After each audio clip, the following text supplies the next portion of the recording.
টেলিযোগাযোগ ও তথ্য প্রযুক্তি মন্ত্রী মহোদয় অনুগ্রহ করিয়া বলিবেন কি, আমার নির্বাচনী এলাকা উপকূলীয় দ্বীপ হাতিয়া এই অঞ্চলের পিছাইয়া পড়া শিক্ষার্থীদের মাঝে আধুনিক ও প্রযুক্তিগত শিক্ষা বিস্তারের লক্ষ্যে মাধ্যমিক ও উচ্চ মাধ্যমিক বিদ্যালয়গুলিতে কম্পিউটার ল্যাব স্থাপন করিবার ব্যাপারে আপনার পরিকল্পনা কি? মাননীয় ডাক ও টেলিযোগাযোগ মন্ত্রী। ধন্যবাদ মাননীয় স্পিকার।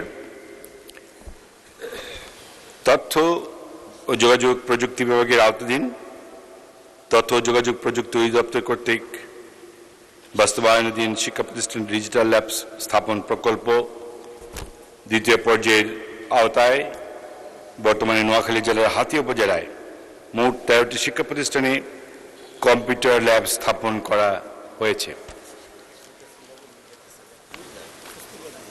তালিকা নিম্নরূপ: 1 নম্বর, সুকচর ইউনিয়ন উচ্চ বিদ্যালয়। মাননীয় মন্ত্রী, জি, দীর্ঘ উত্তর পঠিত বলে গণ্য করা যেতে পারে। আচ্ছা, ধন্যবাদ মাননীয় স্পিকার। মাননীয় সদস্য আব্দুল হান্নান মাসুদ একটি সম্পূরক প্রশ্ন করুন। মাননীয় স্পিকার, 13টি শিক্ষা প্রতিষ্ঠানের ল্যাব স্থাপন করা হলো। অধিকাংশ শিক্ষা প্রতিষ্ঠানের অকেজু এবং বিভিন্ন ক্ষেত্রে শিক্ষক সংকট রয়েছে। এ ব্যাপারে মাননীয় মন্ত্রীর কাছে উদ্যোগ গ্রহণ করার জন্য আহ্বান জানাচ্ছি। পাশাপাশি একটা সম্পূরক কোশ্চেন রাখতে চাই।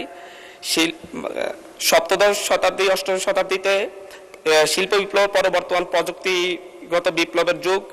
এই একবিংশ শতাব্দীতে সিলিকন ভ্যালির মতো করে যেভাবে বেঙ্গল সিলিকন ভ্যালি পশ্চিমবঙ্গ হয়েছে, বেঙ্গালুরুকে একটা সিলিকন ভ্যালি বলা হয়, যার উপর নির্ভর করে ভারতের অর্থনীতি অনেক ডেভেলপড হয়েছে।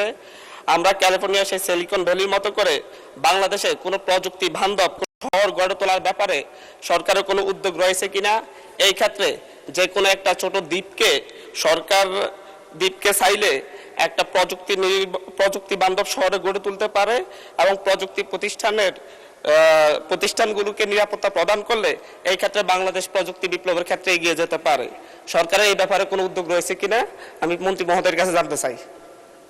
মাননীয় মন্ত্রী। ধন্যবাদ মাননীয় স্পিকার। সরকারের এরকম পরিকল্পনা রয়েছে। ইনশাল্লাহ আমরা আস্তে আস্তে আমাদের সরকারের পরিকল্পনাগুলো বাস্তবায়ন করব।